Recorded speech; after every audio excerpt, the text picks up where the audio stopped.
Hivyo tunakwenda kujifunza kujenga hatima ya ndoa inayodumu. Tutambue ya kwamba ujenzi wa ndoa inayodumu huanza kabla ya harusi. Ujenzi wa ndoa inayodumu huanza kabla ya harusi. Katika semina hii tutajifunza mambo makuu 7. La kwanza tutajifunza nini maana ya ndoa. Ya pili tutajifunza kwa nini Mungu aliumba ndoa. 3 tutajifunza jinsi ya kumtambua na kumchagua mwenza wa ndoa kwa hekima. 4 tutajifunza jinsi ya kumthibitisha na kumtathmini mwenza kabla ya ndoa. 5 tutajifunza uchumba ni nini na kusudi lake katika kujenga hatima ya ndoa. Namba 6 tutajifunza kwa nini hupaswi kumkimbilia kuingia kwenye ndoa. Kwa nini hupaswi kukimbilia kuingia kwenye ndoa. 7 tutajifunza jinsi ya kujenga msingi wa ndoa unaoweza kudumu na kutimiza kusudi la Mungu. Mwanzo 2:18 mpaka 24.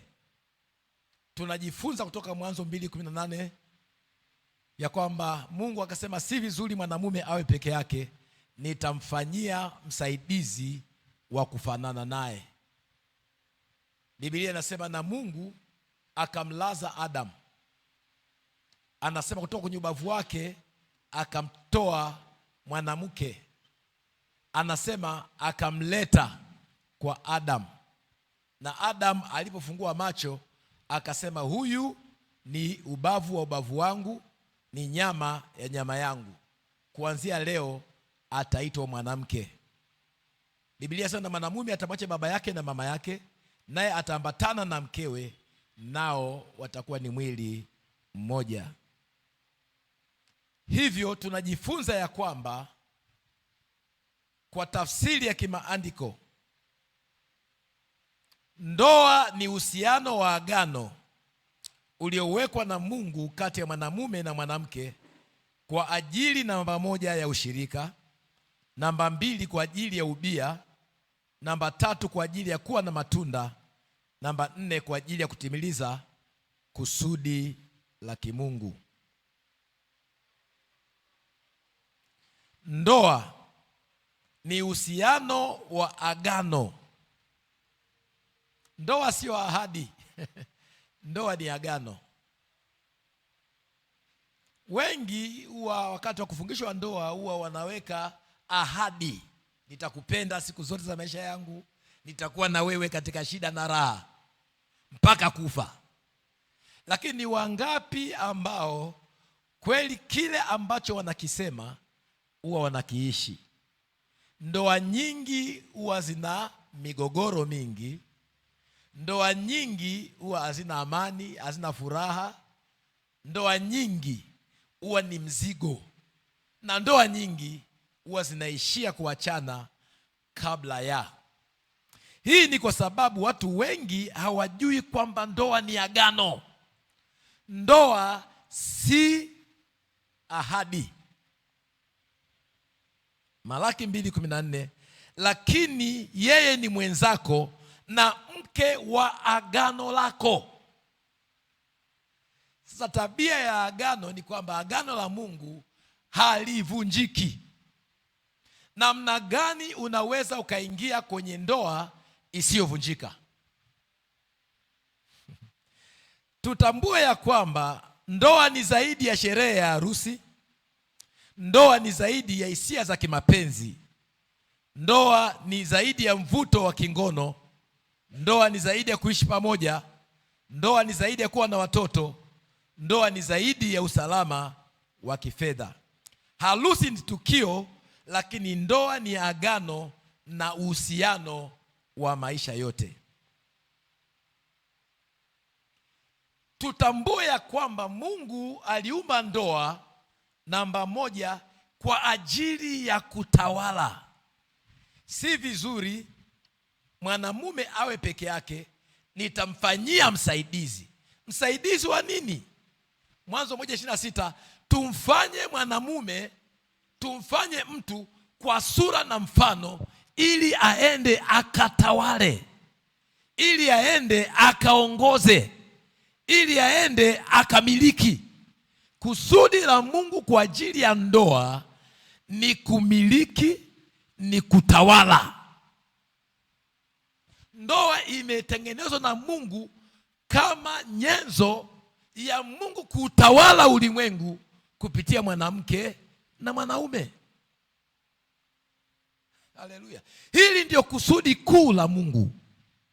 Sasa kusudi hili unapoweza kulitimiliza, faida ya kwanza, si vizuri mwanamume awe peke yake. Unapoanza kutembea kwenye hili kusudi, faida ya kwanza unakuta kwamba ule upweke unaondoka. Kwa hiyo ndoa, faida ya kwanza ni ushirika. Si vizuri mwanaume awe peke yake, nitamfanyia mtu atakaye msaidia. Namba 2, faida ya ndoa, si vizuri mwanaume awe peke yake, si vizuri. Kwa hiyo ndoa imetengenezwa kwa ajili ya uzuri. Mambo mazuri katika ndoa yanapatikana pale mtakapotambua ya kwamba ile ndoa ina jukumu la kutawala kwa niaba ya Mungu.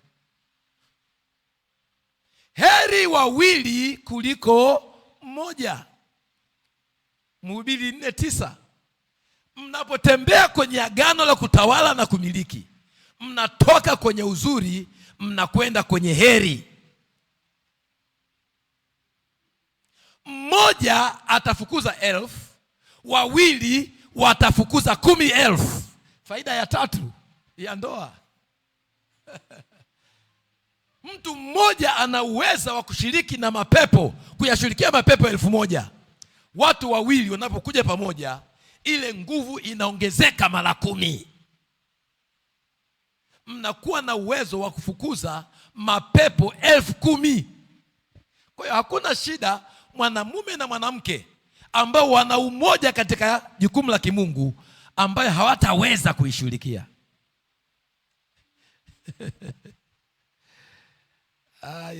Sijui kama tunaelewana.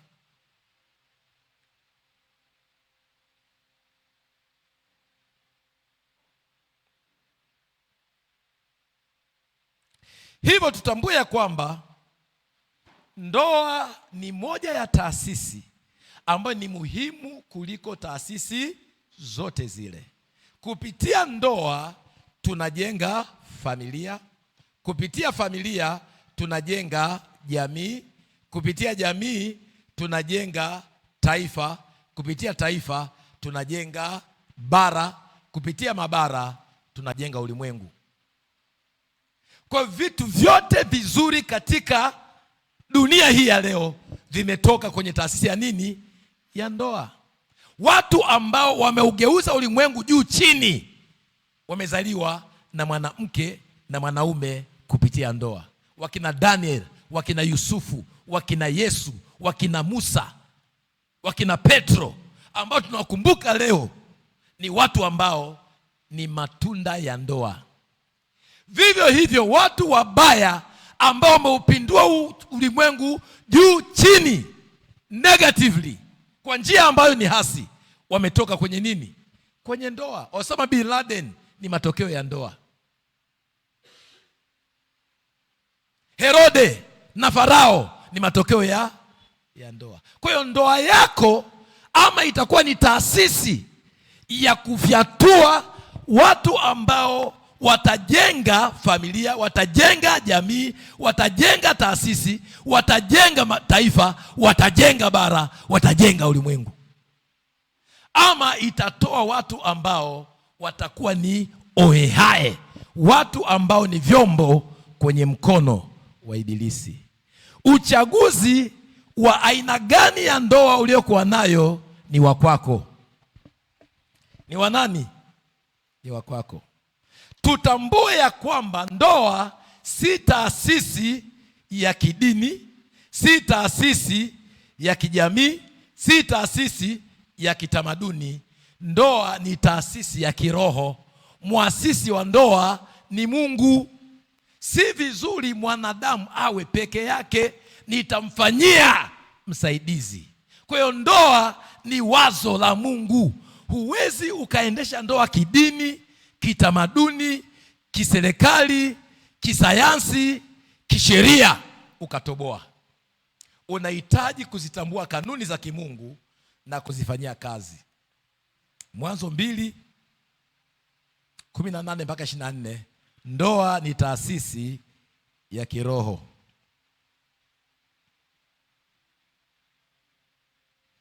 Ili uweze kufanikiwa katika ndoa au mahusiano yoyote yale, unahitaji kujua utaratibu wa kimungu wa kuanza kujenga maisha yako, mahusiano ulikuwa nao, na hatimaye ndoa.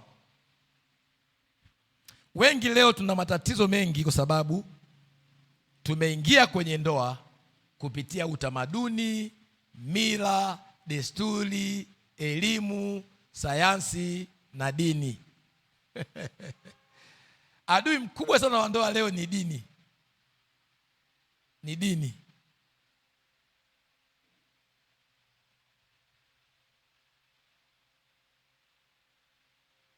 Safari ya kwanza ya kumpata mwenza wa maisha, Isaya 34:16. Tafuta katika kitabu cha Bwana ukasome, hakuna ambaye atamkosa mwenzake. Tafuta kutoka kwenye kitabu cha Bwana, hakuna atakayemkosa mwenza. Safari ya kumtafuta mwenza sahihi wa maisha haianzi na umri, haianzi na msukumo wa matamanio, haianzi na upweke, haianzi na kusukumwa na wazazi, haianzi kwa kuwa una fedha, una mali. Inaanza na kugundua utaratibu wa kimungu kutoka katika kitabu cha kitakatifu, Biblia.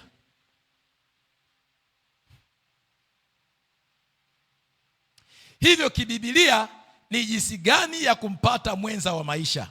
Tafadhali nisikilize kwa umakini sana, kwa sababu nafundisha mambo mengi kwa muda mfupi sana. Leo nafundisha masomo 3 kwa muda nusu saa. Mambo mengi sana kwa muda mfupi sana.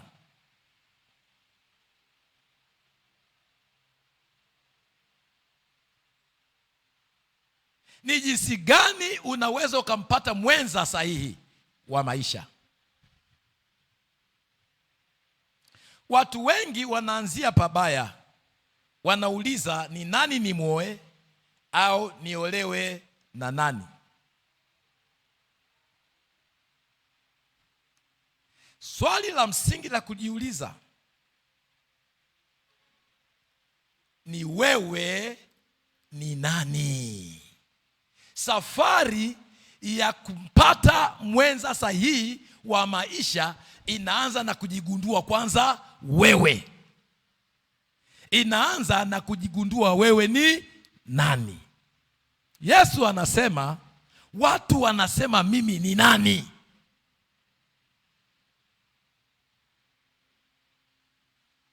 Yohana Mbatizaji anasema mimi ni sauti iliyao nyikani.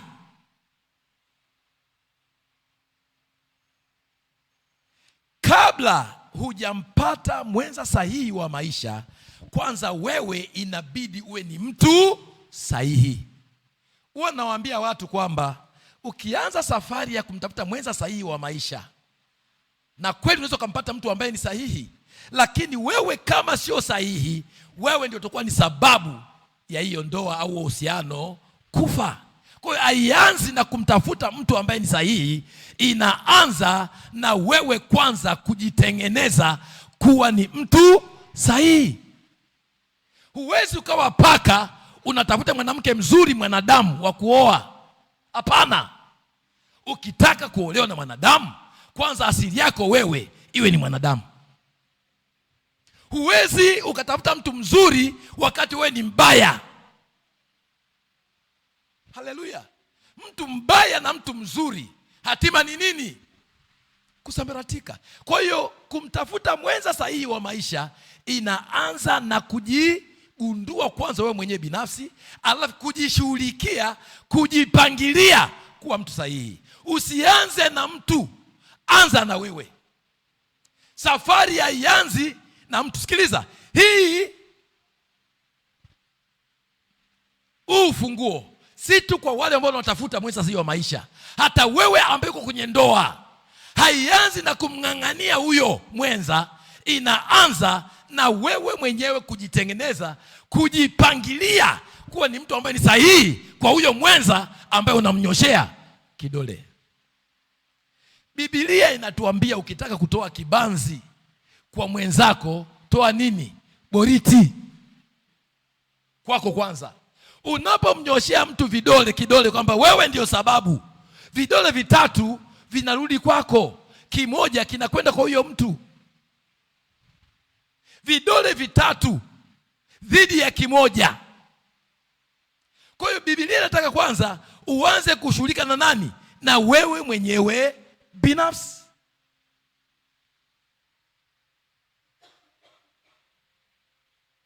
Ni vitu gani vya kuzingatia? Kwanza, jijue wewe kiimani. Jijue wewe kiimani. Imani yako wewe ni ipi? Watu wengi hawajitambui, wako tayari kuolewa na mtu yoyote yule kiimani, kwa sababu hata wenyewe hawana chochote kile ambacho wanakiamini. Moja ya vitu ambavyo imesababisha mahusiano mengi ni imani. Leo unasema haijalishi huyu bwana mimi nitaingia naye tu. Okay, una imani ya Kianglican, unaingia na kwenye ndoa na mtu ambaye ana imani ya Kikatoliki. Mmepata mtoto sasa. Huyo mtoto mnamshughulikiaje? Wakatoliki wanasemaje kuhusiana na kuweka wakfu mtoto? Waanglican wanasemaje kuhusu kuweka wakfu mtoto? Kuna ndoa sasa hivi ambazo ninatatua tatizo lao. Mmoja ni Muanglican, mwingine ni Mkatoliki. Ile ubatizo wa mtoto sasa hizo unasababisha ndoa. Kwa cha kwanza, shughulika una aina gani ya imani. Mtafute mtu ambaye mna imani zinazofanana. Sizungumzii Ukristo tu. Sizungumzii Ukristo tu. Ninazungumzia mpaka dhehebu. Nazungumzia mpaka ndani ya kanisa. Mnaweza kuwa wote ni watu wa Valley of Life, lakini imani yenu kuhusiana na issues za kiroho imetofautiana. Pima imani yako kwanza. Tafuta mtu anayeamini kile unachokiamini. Angalia maadili yako kwanza. Angalia tabia ulionayo. Angalia wito ulionao. Angalia udhaifu wako. Angalia nguvu zako. Angalia maono yako ya maisha. Angalia matarajio yako kuhusiana na ndoa na familia. Inaanza na wewe kwanza. Ukishajitambua, tayari unatambua aina ya mtu ambaye unaweza ukaendana naye. Wengi hawajijui. Wewe huwezi kuwa na hisia potofu, unataka uwe na mwanaume ambaye ana hisia chanya. Hisia zako potofu zitasambaratisha hiyo ndoa. Wanawake wengi wanatafuta uchawi katika mahusiano, mahali ambapo hakuna shida. Ulikuwa unaongea na nani leo? Kwa nini umesimama na yule mwanamke? Kama ulijiona wewe ni mtu ambaye una wivu wa kupitiliza, hutaki ujamaa asimame na mtu wala ongee na mtu, kwa nini umekubali kuolewa naye? Usikubali kuingia kwenye ndoa na mtu yoyote yule wa kijamii wakati wewe unataka mtu ambaye utamweka mfukoni. Sasa ngoja kwanza tukishaoana naye ndio nitamweka mfukoni. Ndugu, mwanaume, mwanamke umweke mfukoni? Umekuwa mchawi? Hata kama we ni mlogi, kuna siku dawa zitaisha. Kila dawa ina expired date. Kila dawa ina siku ambayo nguvu inaisha. Nimeshaona wanawake wengi sana walogi wakiwafunga wanaume yao kama kondoo, lakini kuna majira walikuja kuamshwa na watu wengine. Wakati wanamfunga mume wako kwa zezeta, kuna watu watamuona kwamba yule mwanaume ambaye kafungwa kizezeta, na wenyewe watakwenda kwa mganga wa kienyeji kumfungua. Akifunguliwa macho yatafanya nini?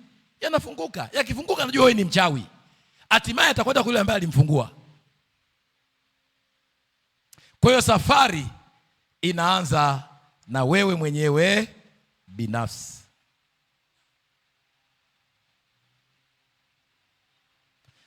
Namba 2, baada ya kujigundua, hatua ya pili sasa, niko tayari, nimeshajigundua maono yangu, tabia yangu, udhaifu wangu, nguvu zangu, ninakoelekea ni wapi, matamanio yangu katika maisha.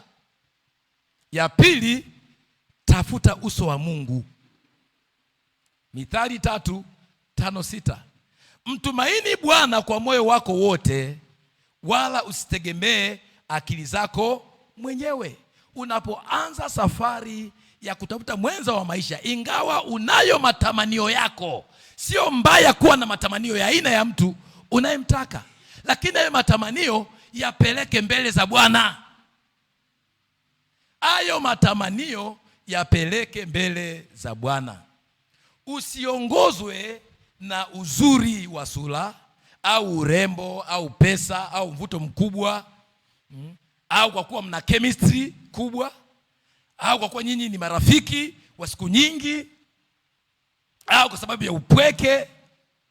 Anza kuliombea hilo jambo. Baba, umesema si vizuri mwanaume au peke yake, utamfanyia wa kufanana naye. Umesema kwamba nitakupa matamanio ya moyo wako. Baba, mimi natamani mtu mweupe, natamani mtu mwenye pesa, natamani mtu ambaye atanipenda, mtu ambaye yani atakuwa kama ni ndondocha kwangu. Mweleze matamanio yako. Acha yeye afanye nini?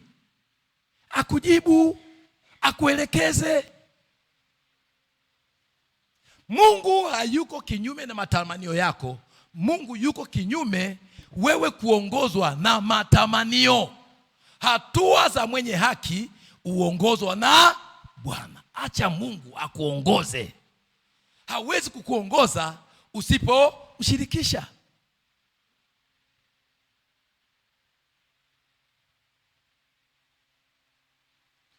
Tatu, baada ya kuwa unamshirikisha Mungu, tumia hekima.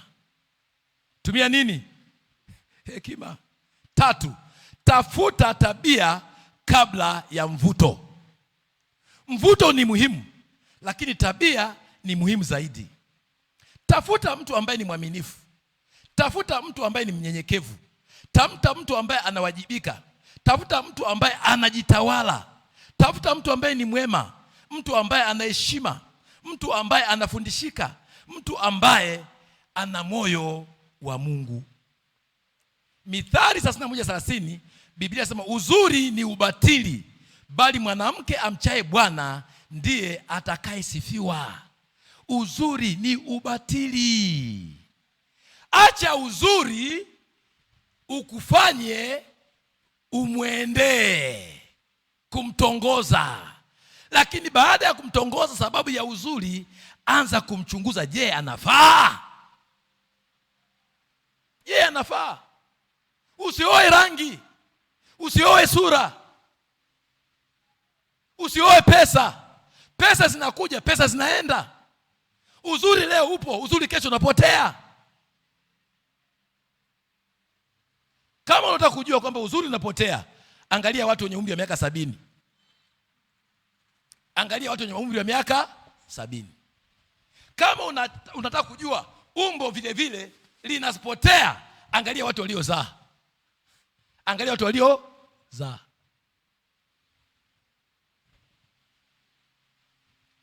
Kwa hiyo matamanio ni mazuri, lakini yasiwe ndio nyenzo. Yasiwe ndio nini? Nyenzo. Baada ya kuoana, tabia zenu ndio zitaamua kama mtadumu au mtasambaratika.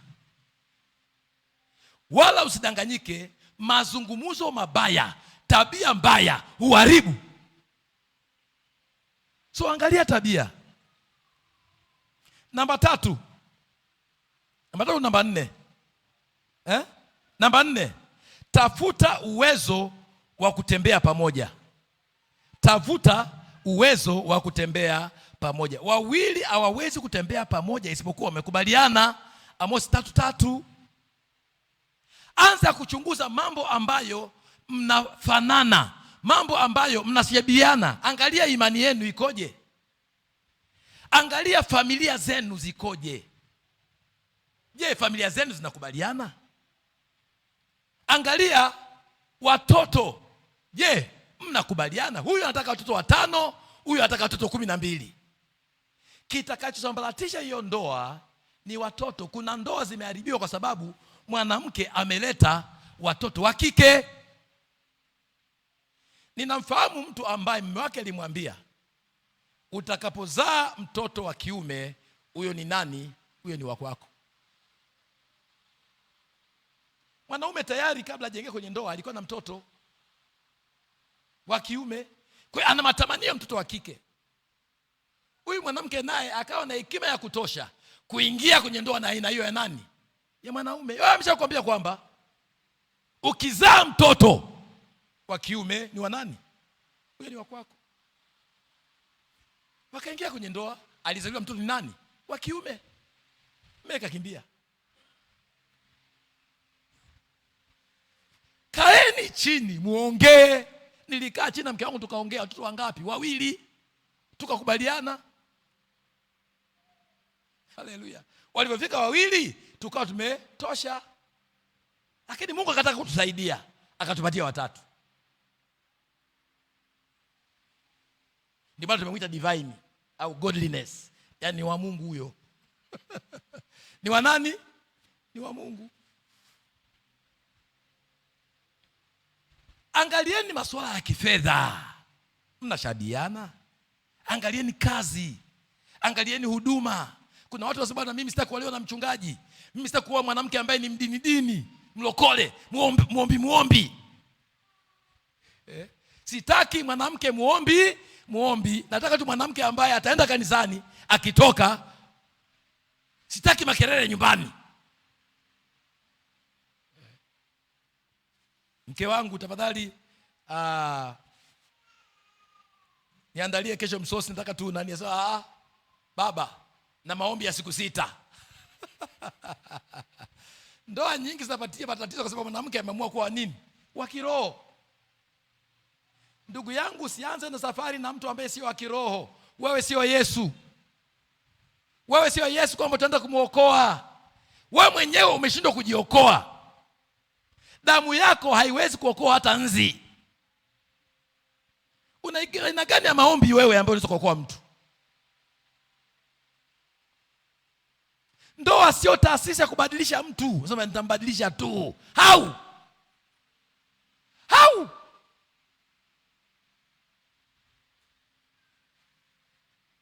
Ukifanikiwa kubadilisha mwenza kupitia ndoa, wewe ni jemedali. Wewe ni jemedali. Wewe ni Yesu namba 2. Don't play Jesus. Don't do what? Usijifanye wewe ni Yesu. Angalia uwezo wa mawasiliano wa huyo mtu. Angalia uwezo wa kutatua migogoro. Angalia matarajio ya huyo mtu. Namba 4.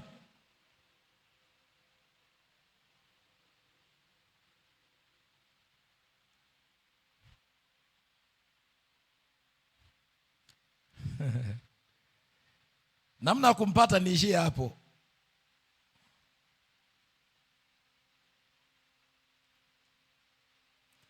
Kitu gani kingine muhimu? Baada ya kuwa nadhani kwamba huyu ni mtu ambaye ni sahihi kwangu mimi, mchunguze, muhakiki. Biblia inasema tuhakiki vitu vyote. Tuhakiki vitu vyote. Hakiki imani yake. Hakiki imani yake. Je, mtu huyu amejitoa kweli kwa Kristo? Ukristo wake unaonekana katika maisha yake? Je, huyu mtu analitii neno la Mungu? Je, ana maisha ya maombi? Je, yuko chini ya uwajibikaji wa viongozi wa kiroho? Biblia inasema msifungwe nira na watu wasioamini. Wakorintho wa pili 6:14. Usiingie kwenye ndoa ukitumaini kwamba utambadilisha mwenza wako baadaye. Mabadiliko ni sasa. Kuna watu ambao wanaokoka kwa sababu ya watu. Usikubali mtu aokoke sababu yako wewe. Sema ukitaka kunioa mimi, okoka. Na yeye anakubali. Unafikiri anakataa? Mimi naitwa nani? Juma. Wewe nani? Mimi ni Sara. Ili uweze kunioa, okoka. Okay. Mimi Juma nimekubali kuwa John. Kwa anakuwa John kwa sababu ya harusi.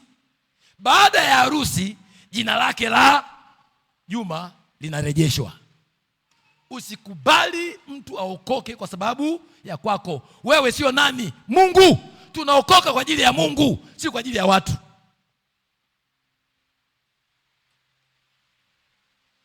Kuna mtu ambaye nazungumza naye hapa.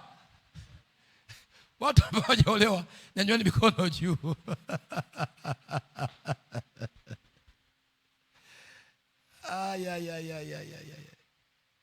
Namba 2, dhibitisha tabia yake. Angalia anavyotenda wakati wote. Je, huyu mtu ana hasira? Je, ni mtu wa kukatisha tamaa mapema?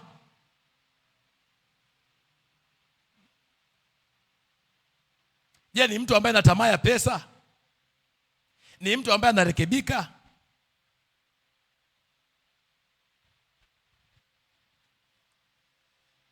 Angalia tabia aliyekuwa nayo iko namna gani. Namba 3, thibitisha uwajibikaji wake. Jiulize, je, mtu huyu ataweza kubeba wajibu? Je, mtu huyu katika kazi anayoifanya ana bidii? Wewe utakuolewa na mwanaume kutwa nzima anapatikana. Ukipiga simu kutwa nzima anapokea. Ukimwita kutwa nzima kaja. Hiyo ni dalili mbaya. Huyu si mwajibikaji. Mwanaume yule ambaye kuna majira hapatikani. Kuna majira si mkazima, anafanya kazi. Ndugu yangu, kwenye ndoa hamtakula mapenzi. Kwenye ndoa mnakula pesa. Angalia huyo mtu kama anawajibika. Usioe mwanamke ambaye hana dalili za bidii kwenye kazi, kwenye shughuli. Muulize, unafanya kazi gani? Muulize, hii kazi ikiondoka una mpango gani mwingine? Awe na plan B kama mwanamke kuolewa. Awe na uwezo wa kufuga kuku. Awe na uwezo wa kuweka bustani. Awe na uwezo wa kupika mamantilie. Awe na uwezo wa kuuza barafu. Unajua kama huyu degree yake ikigoma, ana plan B. Kuna watu degree ikigoma amekuwa mzigo. Wanaume ni washauri. Wewe sio gulamali. Kuna majira utahitaji nguvu za mwanamke za kiuchumi. Yako majira. Ndio maana Mungu aliamua kunyanyua mwanamke wa Methali 31. Kuna majira utahitaji mwanamke mwenye hela. Ndugu yangu, kuna majira tu wanaume wanawahi kufa kabla wakina mama. Utakuwa umezaa watoto, utakuwa umeenda, una mwanamke ambaye ulikuwa unamlisha 100%. Watoto wako atamaliza nao namna gani safari? Kabla hujaoa au kuolewa, msijiangalie nyinyi wawili tu. Angalieni na kizazi cha 4 pia. Wengi ni wa binafsi. Kumbuka, huyo unayemuoa, huyo ambaye anakuoa atakuwa ni baba, atakuwa ni mama wa watoto wako. Kwa hiyo usioe sura, oa mtu ambaye anawajibika. Mtu ambaye nikikwama leo anaweza kabeba watoto wangu. Sijui mnanielewa? Nyinyi niangalie mtu namna hii.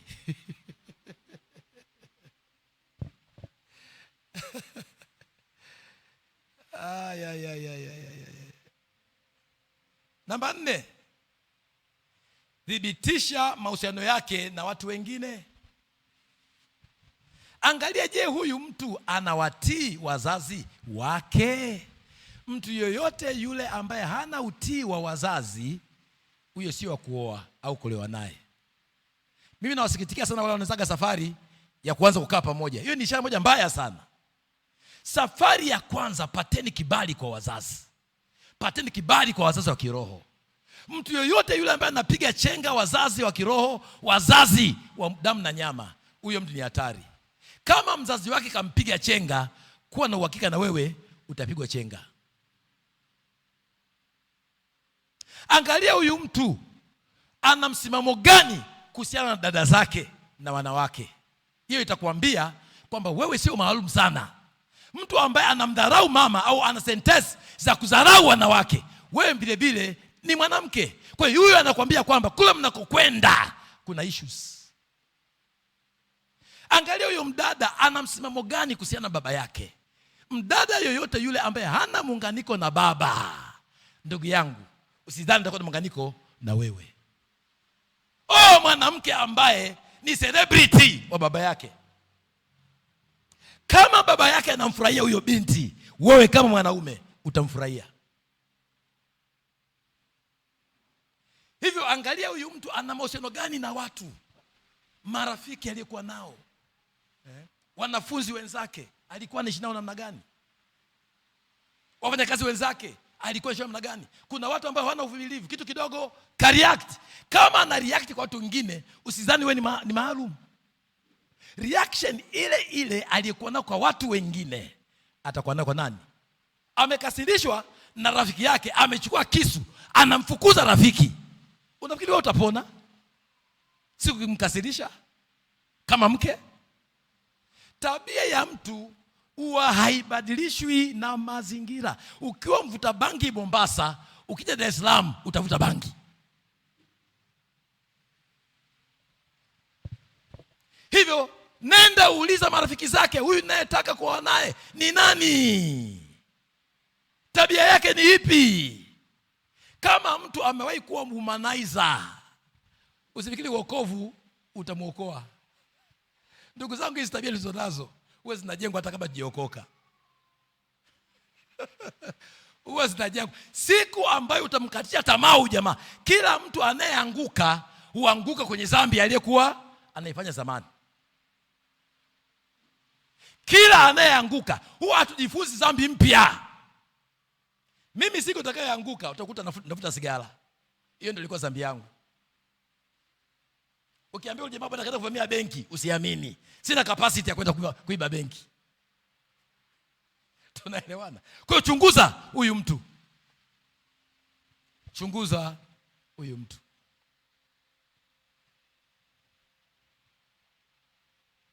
Ongea na wazazi, ongea na ndugu, ongea na marafiki, ongea na waumini wenzake, ongea na wafanyakazi na washirika wake, ongea na watu wasiokubaliana naye. Utamjua huyu mtu. Tabia unayoiona kabla ya ndoa ndiyo tabia unayopaswa kuichukulia kwa uzito. Dada zangu wamelala sana kipindi cha mahusiano. Natamani ningekuwa na imani ya dada zangu. Namba 5, thibitisha ukomavu wake wa kihisia. Ndoa, kitu kikubwa ambacho kinaathiri ni hisia. Hisia. Angalia uwezo wake wa kuwasiliana, uwezo wake kuomba msamaha, uwezo wake wa kusamehe, uwezo wake wa kukubali kurekebishwa, uwezo wake wa kudhibiti hasira, kutatua migogoro, kukubali anapokosea. Ndoa haiwezi kudumu ikiwa kila kutokubaliana kunageuka kuwa vita. Wanandoa lazima wakubaliane kukubaliana. You must agree to disagree. Wewe ni mwanamke, wewe ni mwanaume, si nyakati zote mtakuwa mnakubaliana. Anavyoona mwanamke na anavyoona mwanaume ni vitu tofauti. Mwanamke ni hisia driven, feeling driven. Mwanaume ni mind driven. Anataka sababu ya hicho kitu, ana analyze. Mwanamke no analysis, it's just feeling. Kwa ndugu yangu, usifikiri kwamba nyinyi ni malaika. Mtafika tu, kuna vitu ambavyo Tofautisha. Mtu ambaye amekomaa hukubali ile tofauti, hukubali kwamba mimi na huyu si kabila moja, si jinsia moja, si umri mmoja, hatuna experience moja, hatuna ufahamu mmoja, hatuna mtazamo mmoja. Kwa hiyo nakubali jinsi alivyo, namkubali jinsi alivyo. Uwezi ukachukua Sankara ukamleta nyumbani ukataka kumgeuza kuwa Sato. Ukileta Sankara lazima ukubali ladha ya Sankara, hata kama we ni mpenzi wa nini, wa Sato. Unaogelea kwenye bahari alafu unataka maji yawe mepesi kama kwenye nini, kwenye ziwa? Hapana. Ukiwa baharini, tambua kwamba kwenye bahari, anza kujipangilia na msimamo wa nini, wa bahari.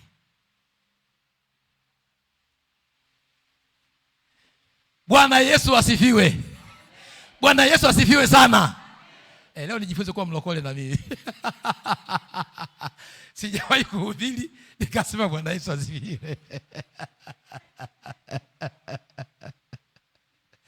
Bwana Yesu asifiwe sana. Nitaanza kujifunza na mimi kuwa Bwana Yesu asifiwe. Haleluya. Haleluya.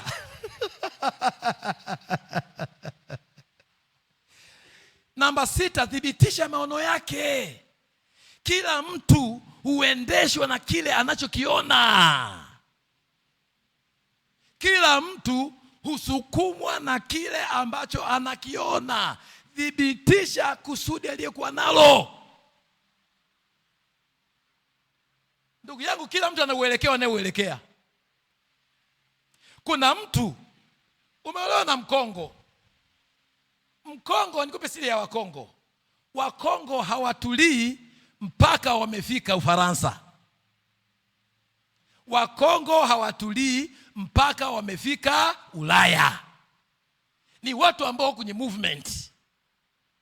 Ametoka Kongo, kenda Kenya, kenda Zambia, katua Tanzania. Kwa hiyo binti wa Kitanzania unakubali kuchumbiwa na Mkongo. Hiyo ndoa haina nani. It's just a matter of time. Mkongo atakuwa yuko safarini kuelekea wapi? Kutafuta visa kwenda Marekani. Chunguza kote alikuwa umepita huko, utakuta alikuwa ameoa wanawake. Nikupe siri. I am not tribalistic, I am not nationalistic. Kabla hujaolewa na mtu wa nje, kabla hujaolewa na mtu wa taifa lingine, fanya kazi ya ziada. Mungu aliyesema nitakupa wa kufanana naye, Mungu aliyesema usioe taifa lingine zaidi, ana akili kuliko wewe ulivyo. Nimeshaona dada zangu wengi sana wakiachwa, wakitiwa mimba na kuachwa nikiwa chuoni na wageni. Tulikuwa dada zangu tulikuwa chuoni, walikuwa kipapatika sana na watu wa nje. Lakini wote waliishiwa kutiwa mimba na wote waliishiwa kuachwa. Ndugu yangu, mtu wa nje akikuoa, hata kama atakupeleka kwao, anakupenda, ndugu zake watakudismantle. Hivyo hakikisha unaisikia sauti ya Mungu vizuri. I may not be speaking to you, I'm speaking to some other people outside there. Naweza kuwa sizungumza na wewe, nazungumza na watu wengine wapo wapi? Au watu wengine ambao utawasaidia. Haya mambo hayahitaji kufunga na kuomba. Haya mambo ni kujua tu kanuni za kimungu zinasemaje. Mtoto wa Abraham alipotaka kuoa, alirudi nyumbani. Alirudi wapi? Nyumbani.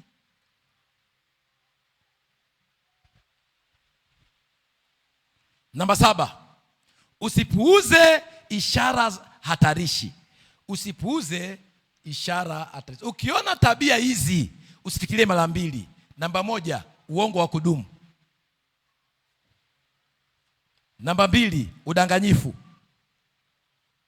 Namba 3, tabia ya kutawala au kudhibiti. Namba 4, kukosa uaminifu. Namba 5, ukatili au vitisho. Namba 6, uraibu. Namba 7, kukataa kurekebishwa. Namba 8, kutowajibika kupita kiasi. Namba 9, kudharau wengine. Namba 10, kuficha mambo kwa kudumu. Namba 10, kukataa kuheshimu mipaka. Upendo haupaswi kuwa kisingizio cha kupuuza matatizo ya tabia. Dakika 10 zinazobaki. Uchumba. Umejua mpango wa Mungu kuhusiana na ndoa, umefanya maamuzi ya kuoa, ukajipangilia, baadaye ukaanza kumtafuta mwenza sahihi wa maisha, kutumia certain criteria. Umemtafuta sasa, unadhani niwe ndiye, umemhakiki, umeona nafaa. Sasa tunaingia kwenye hatua inayofuata kabla ya harusi. Uchumba. Uchumba ni nini? Uchumba ni uhusiano wa makusudi na wenye kusudi kati ya mwanaume na mwanamke ambao wanazingatia kwa uzito uwezekano wa kufunga ndoa, uliokusudiwa kuwasaidia kufahamiana,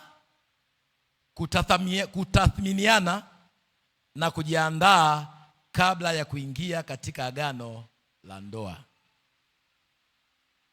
Kwa hiyo uchumba sio ndoa.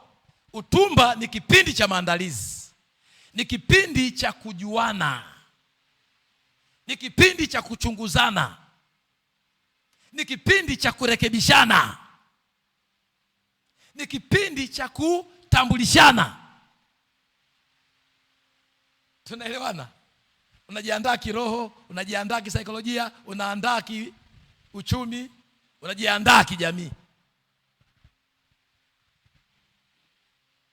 Wengi kipindi cha uchumba ni kipindi cha mapenzi. Wengi katika uchumba wanalala. Kwa hiyo kusudi la kwanza la uchumba ni kufahamiana. Sio kipindi cha kuuliza, je, ananipenda? Ni kipindi cha wewe kuuliza, wewe ni nani? Yaani kipindi cha kujua tabia yake, haiba yake, maadili yake, imani yake, historia yake, nguvu yake, udhaifu wake, ndoto zake na matarajio yake. Kuna aina 4 za watu. Kuna melancholy, kuna nani wengine wale watatu waliobaki?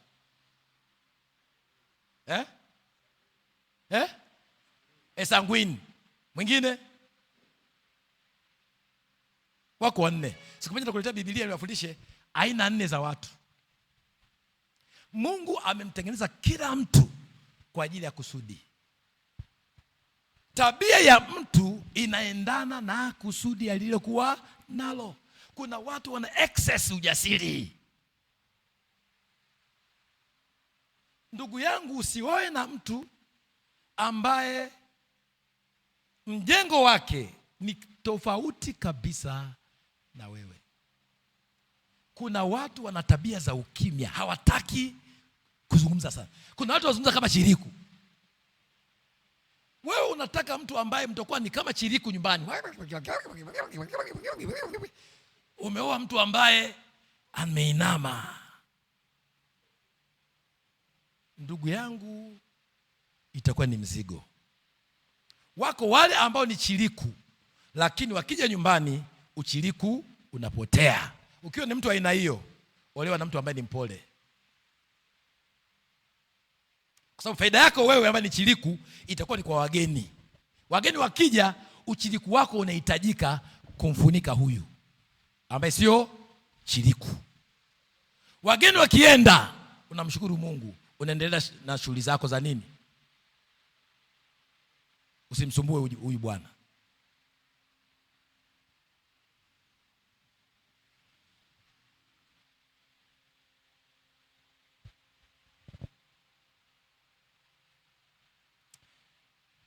Namba 2.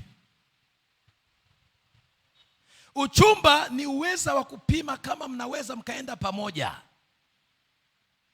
Nimekuchumbia, umenikubali.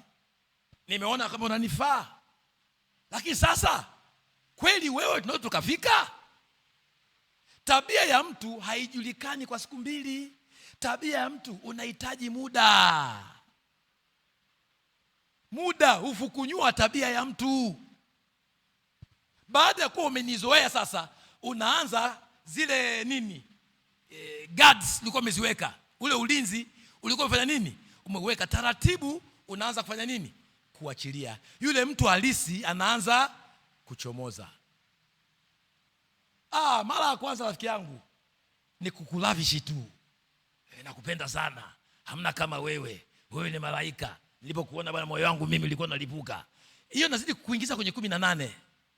Nikijua umeshaingia kwenye 18 sawa sawa, umeshakula hela yangu, umeshalipa gharama za fulani, na sasa uweze kujichomoa. Sasa yule halisi ninaanza kufanya nini, kujitokeza.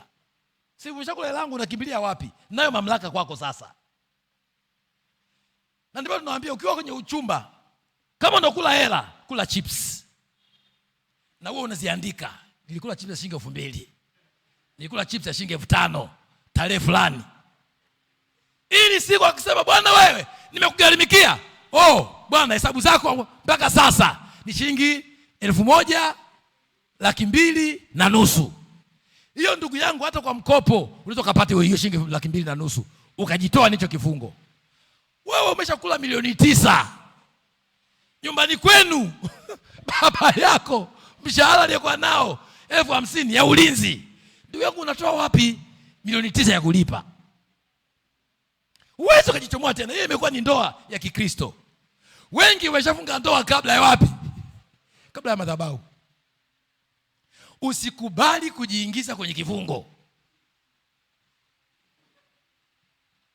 Ndio maana nawaambia hivi, huyo jamaa sio mmeo, usimpe unyumba.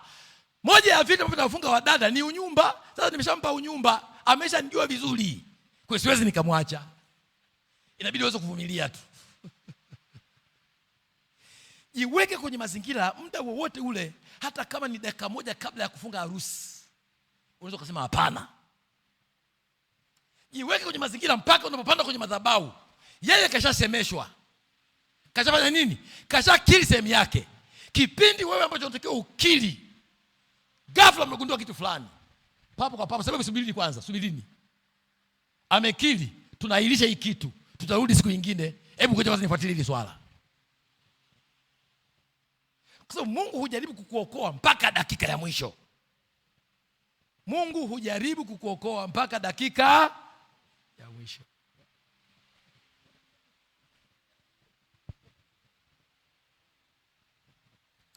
Wakati wa uchumba ni wakati wa kuangalia tabia ya mtu. Wakati wa uchumba ni wakati wa kuzungumza mambo muhimu ya maisha. Mambo ya imani, familia, fedha, watoto, kazi, huduma, ngono, mawasiliano, migogoro na vitu vyote vile vya baadaye. Wakati wa uchumba ni wakati wa kupata ushauri. Usiendeshe uchumba kama we ni mtaalamu wa uchumba. Tafuteni waliowatangulia, waulizeni. Uliza maswali, uliza watu, uliza marafiki, uliza wazazi, sumbua watu, pata taarifa nyingi, kwa sababu unaelekea kule. Ndoa yako si kwamba unakuta kwa kitu kigeni. Hakuna kitu ambacho unakuta kupitia kwenye ndoa ambacho watu hawajapitia.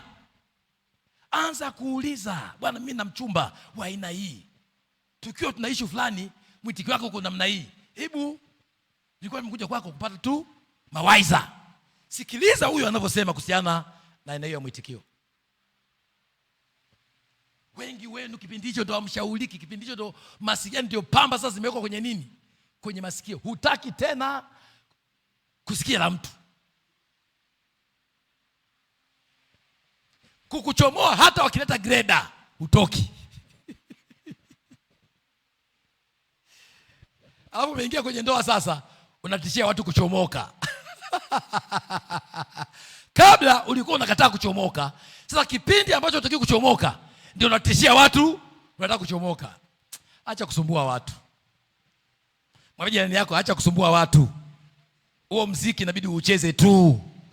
utake usitake. I'm just joking. Kuna issues ambazo kwenye ndoa ukiwa unaziona, ziko issue 7 za kibiblia. Kipindi cha uchumba namba 6 ni kipindi cha kujiandaa kwa ajili ya ndoa. Uchumba unapaswa kuwa nafasi ya maandalizi. Angalieni namna gani mawasiliano yalivyo. Mnajifunza kuwasiliana. Mnajifunza kukiwa na migogoro, hiyo migogoro inatatuka namna gani. Mnajifunza usimamizi wa fedha. Moja ya vitu ambavyo inasambaratisha sana wanandoa ni uchumi. Uchumi. Kuna tabia za fedha. Wako ambao ni watunzaji, wako ambao ni watumiaji. Mtunzao fedha na mtumiaji wakioana ni vita. Mmoja anamwita mwenzake kuwa ni mchoyo, mwingine anamwita mwenzake kuwa ni mfujaji. Kwa angalieni tabia zenu za fedha zikoje? Alafu pigeni pasi. Ongeeni mtafanyaje? Wanaume wengi wanaingia kwenye ndoa na madeni. Hapa kipindi cha ndoa sasa, kutakuwa kuna migogoro inayotokana na nini? Ulipaji wa madeni au kushindwa kuendesha ndoa na familia. Hivyo angalieni mawasiliano, angalieni kutatua migogoro, angalieni usimamizi wa fedha, angalieni usafi wa kingono, mahusiano ya kifamilia, ushirika wa kiroho, malezi ya watoto na majukumu mengine. Uchumba si kwa ajili ya onyo. Namba 1. Ndoa ya majaribio. Kuna watu wakati wa uchumba tayari wameshaanza kuishi. Au kuna mwingine anasema nimpime mafuta. Sio kipindi cha kupima mafuta. Uendi kwenye nini petrol station na gari lako unasema kwanza nionje mafuta haya yakoje. Utaonja mbele ya safari wakati umeshalipia. Kwa hiyo kipindi cha uchumba sio kipindi cha ngono. Ndoa na heshimiwe, malazi yawe safi. Mungu huchukia waasherati na wazinzi. Kipindi cha uchumba sio kipindi cha uhusiano wa kimapenzi usio na mwelekeo. Usio ni watu ambao yani you are just love each other, lakini hamjui mnakoelekea.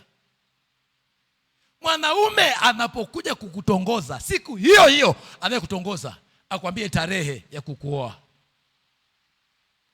Wewe unasema nataka kunioa, maana uko tayari. Utanchumbiaje alafu hujui tarehe? Wewe ni mpotezaji, wewe ni mfujaji. Wanawake wengi wanauliza unaolewa nini? Mimi sijui. Wewe umeanza safari ambayo hujui unaelekea wapi? Umeanza safari ambayo hujui lini utafika?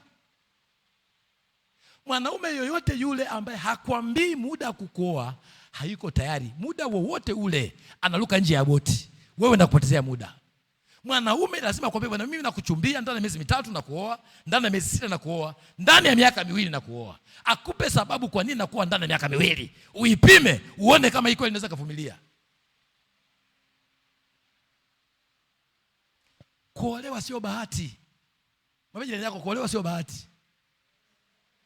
Shetani amepandikiza mentality ya kwa kina mama kwamba kuolewa ni bahati. Kuolewa ni kusudi la kimungu.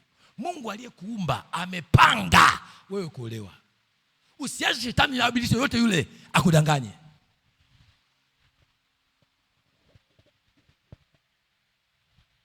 Kipindi cha uchumba si kipindi cha uhusiano wa siri. Wazazi hawajui, ndugu hawajui, wachungaji hawajui. Kipindi cha uchumba sio dhamana kwamba lazima ndoa itokee. Uchumba sio ndoa. Muda wowote unaweza kuvunjika. Kipindi chochote kigundua huyu mtu anifai, vunja.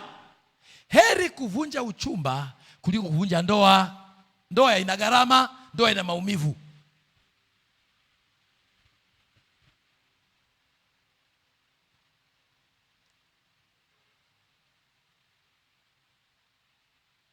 Kipindi cha uchumba sio kipindi cha kumshawishi au kumlazimisha mtu akuoe au umuoe. Kipindi cha uchumba, kumbuka ndoa ni hiari.